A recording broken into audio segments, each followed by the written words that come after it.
On this week's episode of Black, White, and Red All Over, we have read, we have reviewed, and we're about to recommend some goodness to all of you. I need one more, though. Oh, yeah, this one. That's a good one. Yeah. We'll get into that. Yeah, we're going to get into it. Oh, I didn't read that, though. You did, didn't you? Yeah, very much so. Failure. Very much so.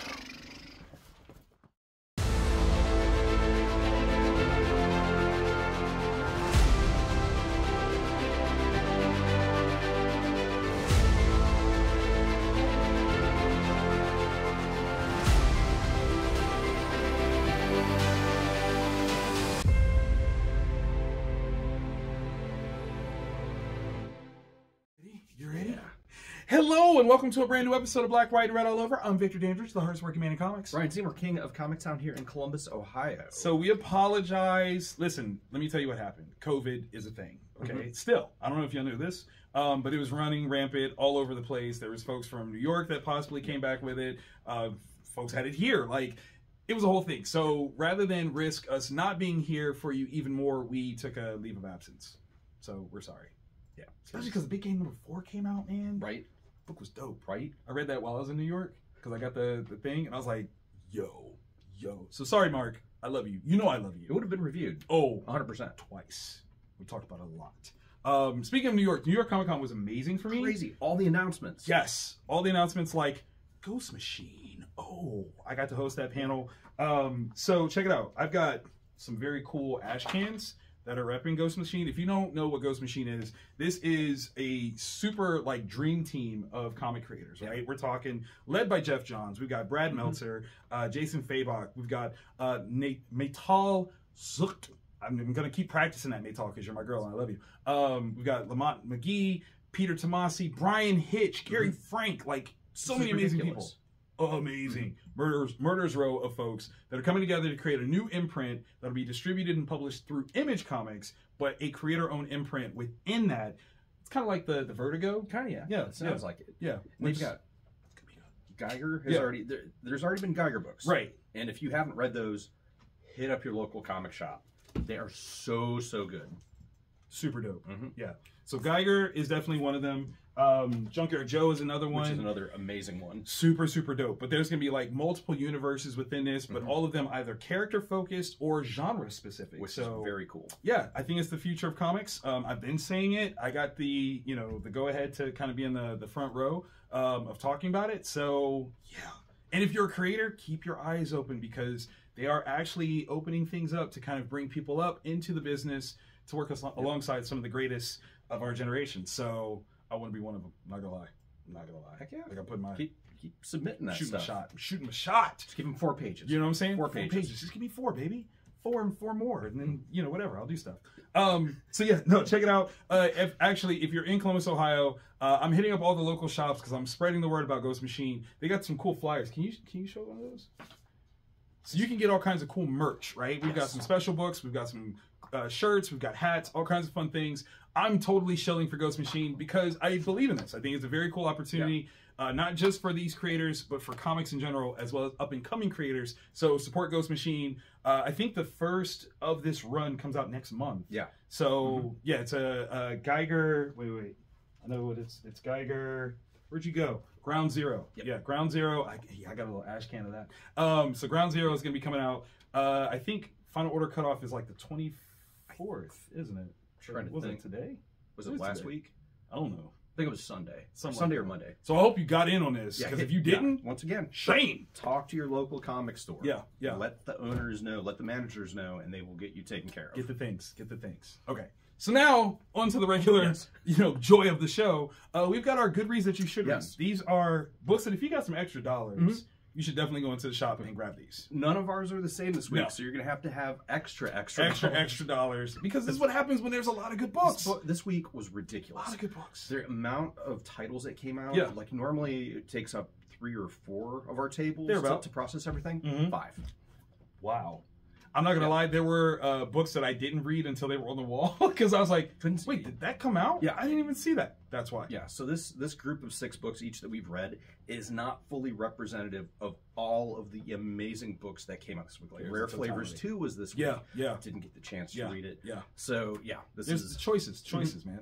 Okay, so where do you want to start? Because I think mine are a little bit more traditional than yours are. Yes. Yeah. So why don't we do Amazing Spider-Man? Because they just finished up the Evil Peter story. Yes, they did. And Evil Peter, some things linger, okay? Part of it is the kind of throwback to the Inferno storyline. So we've got some folks from the limbo space. Rekpar Rap is literally my favorite thing in the world. He's a giant venomized looking Spider-Man. Except he's good. Ish. Yeah. So there's a whole like layover from the Inferno storyline where there are folks from Limbo that are still kind of roaming around and they need to kind of be taken back to where they belong because they're a little destructive, and we're kind of seeing Peter having to clean up the mess that was made in that storyline and get involved in some things that maybe he's not super equipped for, but he's going to try it anyway because that's Peter Parker. It's Parker. Yeah. Rap. Such a great name. It is such a great name. God, I gotta have another kid so I can name him that. Rap. Get over here. Yeah. No, you do. Yeah, that's a good one. Yeah. Courvoisier Smoke is another name that I wish I would have named a kid. That is an actual NCAA Division I college football player's name, Courvoisier Smoke. His parents. No, because it's like, you don't want the smoke. Like, they did that. They did. That's amazing. It's marketing. It's perfect. Right out of the womb. Branding. This kid's gonna be a winner. Love it. Dracula. Past the Courvoisier. Yeah. I'm sorry. Right? It just right writes there. itself. It's right there. I'm sorry. Okay.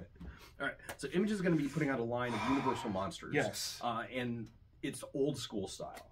So it's not like the modern, like the Tom Cruise mummy movie, that kind of stuff. No. This is like old school. Bela Lugosi. Yeah. And so who do they tap? Art. Martin Simmons, just amazing. Look at watercolor painting style, super Vertigo vibe to it. I didn't read that. And who would be a good writer for something horrific? Maybe someone who's writing Something's Killing the Children, which also came out this week. Maybe James Tynion the Fourth. So they are the writer, they are the scribe behind this. Martin is doing the Nightmares, bringing that stuff. And it is it's so good. It is the vibe of, we'll take the original Bram Stoker novel for it, and then we'll take, man, I don't even know, maybe it's like Dave McKean just it really lives on this page. Like this splash page is just terror. It's in here. Like the more you look at it, the more darker it gets. Yeah, you're like, oh, there's all. Yeah. So this is not beautiful. This is not like a Twilight, like, oh, I'm a vampire that is falling in love with like a high school junior. Like no, this thing is a monster. It is a straight up monster. It is a killing machine. Renfield is way crazy. Renfield is like Charles Manson sitting on your front porch eating Fruit Loops crazy. That's not okay. It is, oh my gosh. And the way fruit flies because it's Renfield. Oh yeah. And the way they render. Yeah. Okay. So the way Martin paints or draws Renfield. Yeah. Is in 2 different versions. Like one, when you know that you're looking at him through the eyes of people unaffected by Dracula's influence. Yeah. The other is when Renfield is talking. When Renfield is first personing himself. We'll put it that way. So Renfield is he's thinking of himself. Yeah. So, no, I don't like that. So the way they draw it, it's so good. Perfect for romantic holidays like Halloween. Because Dracula is a love story. Another love story that I want to give some love to is Predator versus Wolverine. Yeah, you might not think that this is a love story, but it totally is. You've got 2 amazing killers going after one another through the decades, and it is as amazing as you think it is. Oh right? yeah, like this is the crossover where I go, smart, just smart. Yeah. I don't know if because I'm not even going to get into this story because you have to know the history of Wolverine. So if you're brand new to Wolverine or you've only seen like some of the movies, there will be things that you won't understand. But if you're a longtime comic book reader, that's where this lore is. That's those dudes. Yeah, and I got to give a shout out to Benjamin Percy, who has one of the most luscious voices in all of comics. Ken Lashley, who does some amazing pencil work. Andrea DeVito and Hayden Sherman bring it all home. Ohio. Yeah, what up? I want this as a movie, right? It can so easily be done. And I don't want it. I literally don't want it as an MCU movie. I want it as a Fox movie. Yeah. Like, please, like that's like I'm having the feels of I've seen lately that there's like a promo image. I don't know if it's real, but it's like World War II. Yes. Yeah. Like, I hope it's real. I hope it's real. So if that's something that they could do, but put Wolverine in it. Yeah. Because that would be amazing. Like just two unrelenting killers that, you know, both are really good at what they do. Yeah. And if their job is to kill each other, how does that work out? It's fantastic. Imagine being the ego of the Predator, right? Like, because his mind is wiped over and over and over. Right. And you like come back to it, you're like, all right, dude, round three. And he's like, I don't know who you are. I don't know who you are. But that's kind of the thing that Ben kind of plays with. Okay, slight spoiler. Instinctively, Wolverine knows. Something's in the back of his head. It's like scratching the back, like, I don't know you, but I know you. Yeah. Like he's made that level of impact where on a Spidey sense level, like Wolverine just reacts like, nah, this is bad. Something's not good. I gotta kill that thing. Like I don't remember it, but I know it, but I don't remember it. Yeah. Yeah. So good. So good. All right. Yeah. Come on. This one was so awesome. All right. So Marvel Zombies is a property that started out the first couple 3 volumes were amazing, and then Marvel really mishandled them because they couldn't figure out do they want to make it a comedy, do they want to make the Marvel zombie apocalypse horror. This one they just double down. It is horror. That is what this is. Okay. Anthology series, Marvel Zombies, Black, White, and Blood. So I feel like there's a marketing thing that they like are trying to not get sued by us, and we wouldn't sue you. Yeah, we wouldn't sue you if you just want to call it Black, White, and Red. We're cool with it. Yeah, just have me eaten by the Blob in one of the panels. Why the Blob, man? That's too easy. Yeah, but that's what happened to Wasp. That's true. That's what I would want, actually, is to be eaten alive by the Wasp. But she's tiny. Oh my gosh. Yeah. It's like, that's what I'm saying. Like, that's just, you're just walking around, like, just picking at it, not realizing that you're being eaten. Yeah. Oh, that's kind of evil. That's actually really nice. Right? Okay, I'm sorry. Okay. So this is anthology. We have 3 different stories by 3 different creative teams. And this first name, this writer, all right, so wait, what? Seriously? Yeah. Rachel Scott draws it. Garth Ennis writes it. Zombie Fight Club. I mean, what? Show me. Have captured superpowered zombies and have them fighting. What? Fighting. Yeah, it's amazing. It's awesome. Everything you wanted. All right, so we got Alex Segura and Javi Fernandez doing the second story. It's Peter Parker trying to protect J. Jonah Jameson at the beginning of the zombie apocalypse. And they don't forget that the Marvel Zombies are intelligent.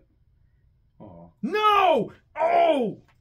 And I think that's the moment where Parker gets... It is this moment where if you think Peter Parker's life always has that corner turn where it becomes a world of suck... Yeah, that's bad. Oh my God. That's bad. Seriously? Yeah. Then we've got Ashley Allen and Justin Mason doing Big shout out to Justin. Justin is a Kentucky native, if I'm not mistaken. Okay. So, yeah. Very cool Moon Knight story. That is fun. The art has kind of like a Mahfoud kind of vibe going on to it, which is absolutely gorgeous. And it's Moon Knight, and he's like, protecting Traveler's Light, because that's what Khonshu wants him to do. Yeah, of course. Well, who might be... Ooh. And who might... No. There are other Egyptian gods that are involved. That's bad. In the Marvel Zombies apocalypse. And they have a chosen avatar also. Ooh. Okay. All right. Very cool. I messed up by not reading that. I did. That's so true. But I did enjoy a different anthology book, and that is Action Comics. This one is issue 1058. We've got Johnson, Sandoval, and Herms leading the charge. And then we've got Yang, Bogdanovic, Spicer, and then Han Mercer and Dollhouse rounding things up. Okay, so in the last issue, good old Clark was beset upon by someone who looked like him, utilizing his powers.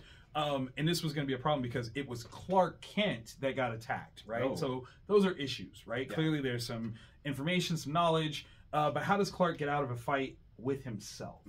Well, the thing is while this thing might be able to duplicate, you can't quite imitate the skill set that is Superman. So when he knows what he's doing, it's powerful. What I do love, though, is that it sets a precedent. Like, okay, well, now that I have things, kind of happening, if I were to lose power, I need something to kind of back me up, just in case. And so he goes to somebody that I think is the perfect pal to ask questions of, and that is a backup. So, oh my gosh, yeah. Which I'm like, why has that not been done? How is that new ground? How? All the people involved, like, how? Why hasn't anybody thought? God, that's actually a really good question, right? But the reason why is because we needed Phil Kenny Johnson to give it to us, because without him we wouldn't have it, because we don't deserve it. Without him we don't deserve it. But that's gonna be awesome. I just wanted, like, I want a moment where he dons that and someone's like, who do you think you are? And he's like, right, it just writes itself. You know who I am. Get out of here. Let's go. Yes, Smoke L. I love it. All right. Okay. From AWA. Okay. Rumpus Room number 2. Oh my gosh. The thing is, whatever's happening on the cover doesn't actually happen in the book, but I don't care. I mean, that's good, because that's terrifying. It really is. All right. So this is the story of these people that are captured by this. Eccentric's not the right word. Okay. Sociopathic, evil, Machiavellian monster, billionaire, and they go to his house. He decides to capture him. He captures him.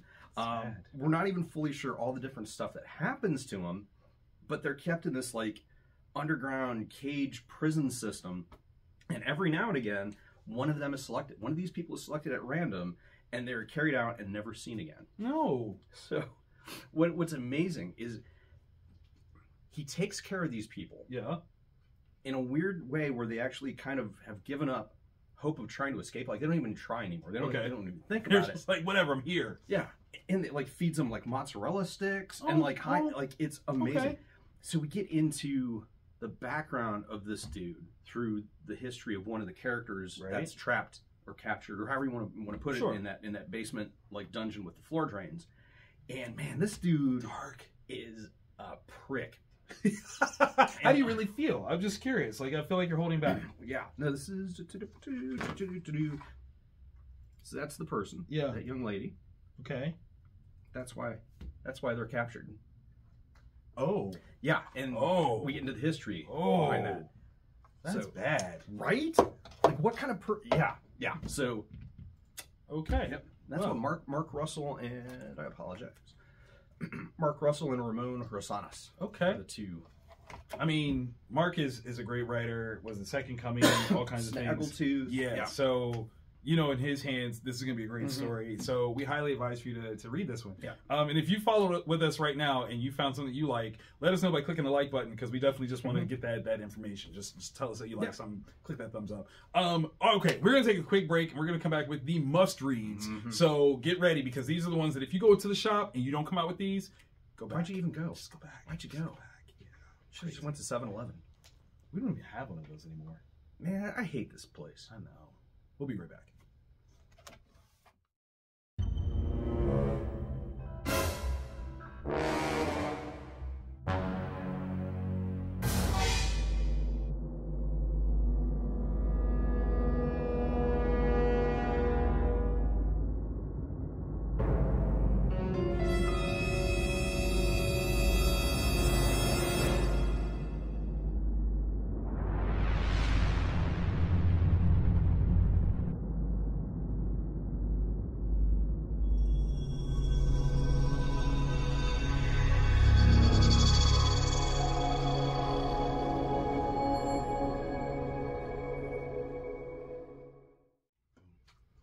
And we're back. I'm still Victor Danger, Charles for Command and Comics. Probably Ryan. You'll never know that. The mystery. Yeah. The mystery. That's what makes me so sensual. It's the nobody quite knows. Comic Town mystery. Okay, so we're back with the must reads. These are the ones that if you go into the shop, you're guaranteed to love these. We promise you. Yep. Money back. I don't know. We like them, so you should. That's what we're saying. Start us off. Where do you want to go? Let's go the difference. Yes. And then we can focus on the similars. All right, well, let's go for it. Show me some goodness. DC Comics. Yeah. Flash, number 2. This gives me the vibes of when I was a little dude and Grant Morrison's Animal Man was coming out. Okay. So this is the kind of vibe that this book gives off. Cy Spurrier, Deodato Jr., and Mulvihill are the creators of a top tier listing. One of the things I love about it, the art, is the paneling doesn't, like, it's not your standard paneling. Not at all. And it's also not done in a way, how to phrase this, not done in a way that pulls your eye along, which goes perfectly with the story that they're trying to tell in terms of potential time travel, potential extra dimensional type stuff going on that kind of ignores the Speed Force. Okay. This is so cool because it's like, people are taking the easy route calling it cosmic horror. There are horror elements to it, because there are these entities that function potentially outside of the Speed Force that can affect it. Okay. And some of them are kind of like... Yeah, no, I can see that being trippy. Yeah, like the art is really, like, you have to... We can't show you the art. Leonardo Jr. is like, he's such an unsung hero when it comes to certain things. Like, the quiet of what he does is very perfect. Yeah, absolutely beautiful. Yeah. There's like a lightheartedness in areas where it needs to be. Like, at no point do they forget the characters and their personalities, which is important. Freaking Gorilla Grodd. It's just, it's cool. It's up to issue. This is only issue 2. Oh, yeah. I promise you, if you're looking for something kind of Vertigo-y, if you like the concept of Flash, but you don't like just the pure superhero focus, this is the book that you are looking for. I like that. I have to admit, like, looking at the artwork, there's a stillness to it, which is not what you expect when it comes to Flash. Which, okay, that's the thing is, every piece, every cog perfectly fits together with the story that they're telling. That is brilliant. Okay, I like that. Okay, so I took on Alan Scott Green Lantern #1 by Tim Sheridan, Torme and Herms.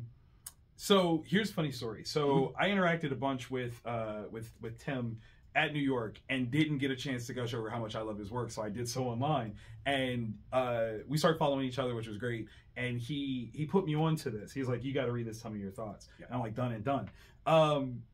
Here's one of the most important things I think I've ever said about a character who has had as long of a history and what some people mistakenly call a pop woke retcon of this character.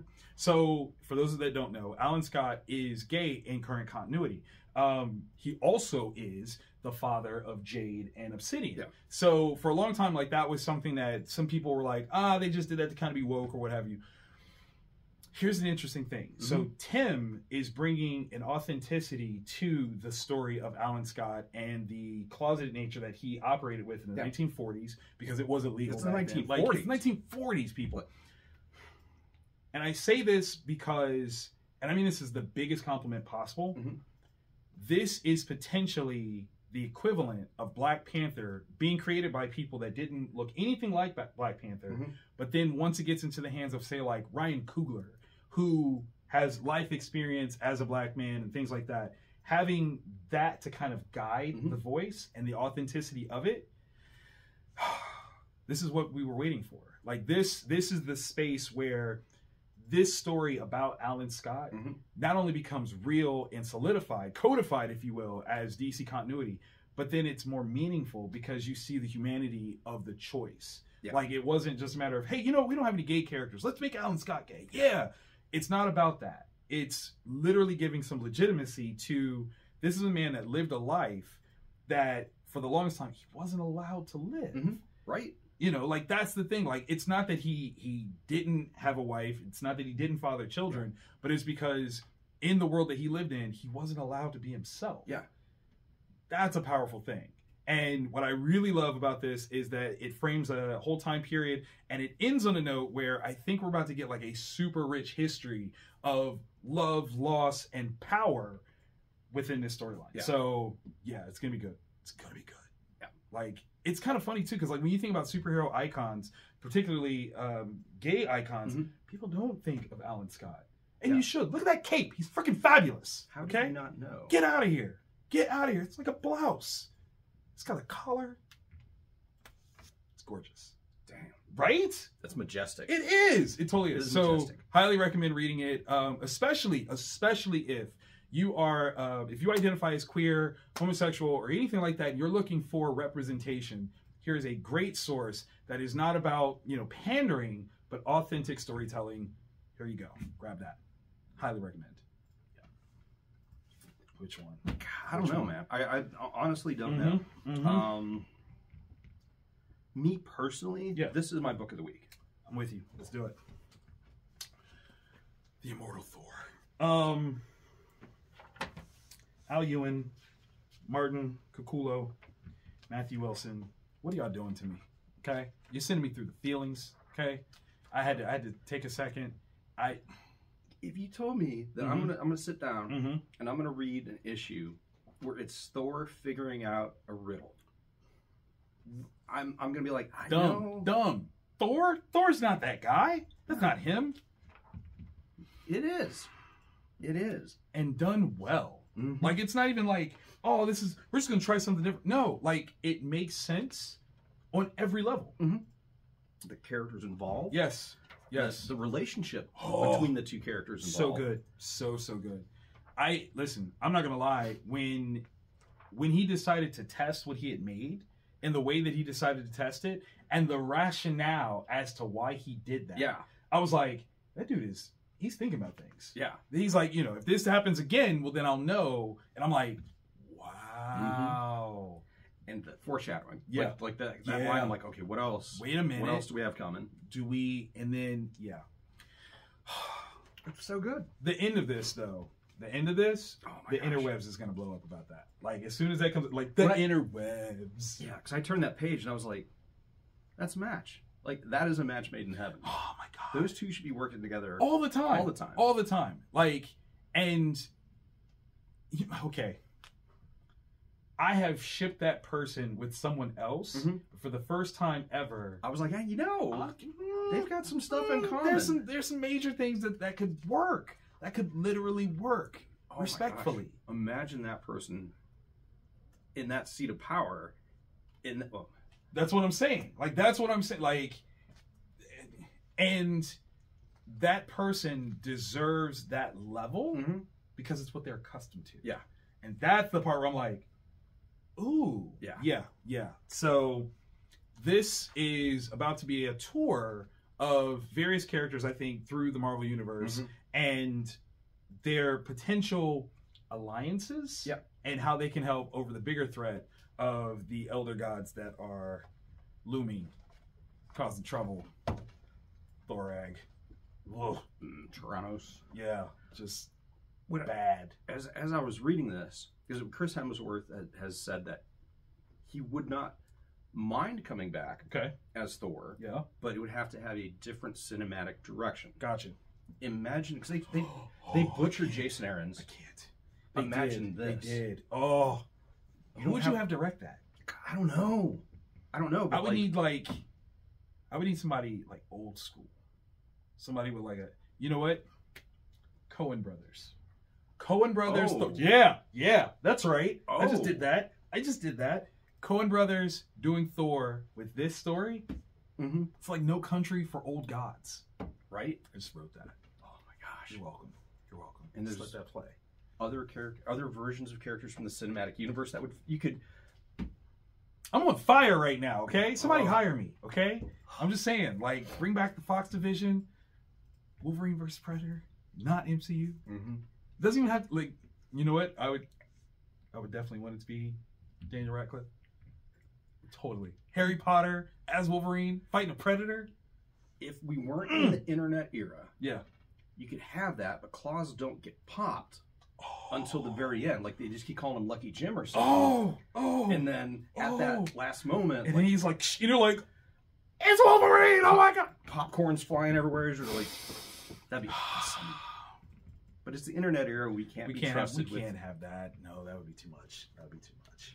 Speaking of eras of things that we can't have, I'll tell you what you can't have. You will watch your mouth when you talk to her. Watch your mouth. This is Wonder Woman by Tom King, Campbell, Saint-Pierre, Georgie V, Moray, Gamarez. Here's the thing. What level of disrespect is this? Right? Oh. Because this story or that story? Yes. Which will make sense when you read this book. You know what? And next time I see him, I'm going to ask him. I might even just tweet you, Tom. When you figured out that line with the numbers in it, Mm-hmm. I know you backed up from your computer like, got him. Because that line, Mm-hmm. that was hardcore. That was... It was a bit like, have you had that in your back pocket for a while?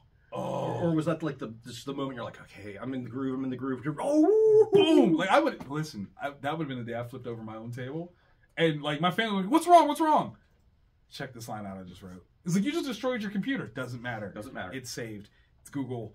I got it. But this line, oh my gosh, bad ass. Okay? Now, different Wonder Woman. Yes. Modern. Mm-hmm. Right? And that's what I think I love about this, is that it is playing with the variations of Wonder Woman's concept. Her histories. Yeah. That dude. He's gonna get his. He's got to, right? He's got to, 1,000,000%. I love her threat. Mm-hmm. Like, hey, there's a bunch of you. I don't want to. You keep coming over here. It's gonna happen. Okay? Like, you don't know who she is. You don't know. Yes, you do. I guess that's kind of my thing too. Like, this would be up there with, being sent after Superman. Mm-hmm. Do you do it? Do you go? I just turned the gun on myself. Yeah, it's easier. It's easier. I'll save you the time. And he probably would still stop the bullet. Like, you're like, no. And you're like, oh, okay. Such a beautiful thing. Because this is an issue where, much like Thor, had you told me that it was going to be just that, I would have been like, that's going to be a boring issue. Yeah. Wrong. Nothing happens in this one. Wrong. But a whole bunch of stuff happens. It's all in here. It's two fights taking place at two different times, Mm-hmm. telling the same amazing story of confidence, strength, and understated power. Mm-hmm. You know who I think, though, is the most heroic person in this particular issue? Him. Yeah. Because he fully understands his role, but he also understands the context. Yes. And he's trying his best to make those people that need to know understand, like, listen. Okay, it's cute. But you're not gonna, okay. Yeah. All right. I did what I was told. Fat meat is greasy, okay? And you're gonna choke on it, and I'm gonna laugh. Yeah. Respectfully, sir, yes, sir. But you're stupid. You shouldn't do this. This is not going to go the way you think it's going to go. Not at all. I'm such a Wonder Woman fan. She's arguably my favorite character from DC. And I love it when she's portrayed with the strength and sincerity that she deserves. Yep. So yeah, I would like to see this play into future movie adaptations, if you could, please and thank you. Imagine this story instead of not the Wonder Woman 2. There's different varying opinions on it. No, there's not. It's bad. Wonder Woman 84 is not a good movie. Okay, but it's not. Instead, replace it with this. Yes, please. Yep, and more. Yep. So good. So good. It's stuff like this that blows my mind that DC's numbers aren't higher. Like, look at the books that we read this week that we are freaking out about. Frothing at the mouth, okay? But I think there's a bigger conversation that needs to be had, where I think what we're ultimately seeing is that the books that are coming out would be great to cater to new audiences, but new audiences aren't coming to get those books. Right. That's the thing that needs to be fixed. How do we get these stories into people's hands? I'm not smart enough to come up with that. And that's not true. Come on. We'll work on it. Yeah. We got some things. I'm still afraid of Velcro. That's what you should be. How does that work? Why does that work? It's the devil's butt cheeks. Definitely. If you spread it, it makes that sound. Yeah. Nothing should make a sound like that separating. Just throwing it out there. Jeremy is looking for Velcro just to tease us. That's so messed up. Okay, so if you've enjoyed this episode and you made it all the way here, I know you're going to click that like button because you definitely like us. Yep. You like what we've read. Highly recommended. And if there's something that you read that we didn't, tell us down below. We want to know about it. Tell us the things that we didn't see because there was a lot. Yep. Share us on Instagram, Yes. on Twitter, on other places. Tag us. Yes. Because we're easily found. And we do this Generally speaking, every week. Generally. So go. COVID was weird. Yeah. So go ahead and hit subscribe. Go into your phone settings and say yes. Let YouTube let me know. That's right. And actually, what I'm going to dare you to do is... Oh, my God. He just found it. It's probably the smallest piece of Velcro, and he found it, though. But definitely, if you've read any of these, not only should you tag us in your thoughts, tag the creators. Let them know that we're out here supporting them and their creativity, because this is what it's all about. We love comics. We're sharing comics. We're recommending comics to all of you, and that's the whole point. So the more people that find out about it, the better the industry does. Yep. Let them know the books you love. Yeah. Tell them. Tell them we sent you. We'll be back next week. Probably. Unless Velcro gets us. Oh, Velcro. It's the season 6 Stranger Things villain. Oh no. Oh, it's Velcro. Oh, 11. They've got the... If I could make a deal with God.